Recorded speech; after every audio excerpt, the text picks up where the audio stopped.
Hello viewers, welcome to IT System Admin and Information Technology Learning tutorial channel for you. Today in this tutorial I am going to show you how to clear File Explorer history on Windows 11 computers. Sometimes it becomes very important for you, so don't forget to watch full video.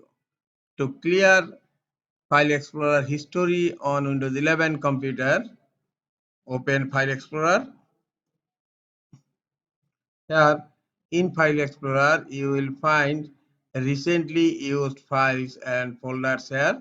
And these are the File Explorer history. Now I am going to clear this history. Click on three-dot icon to show more. Now click on Properties. In General tab, you will find here Clear File Explorer History. And here you will find a button Clear. Just click on Clear.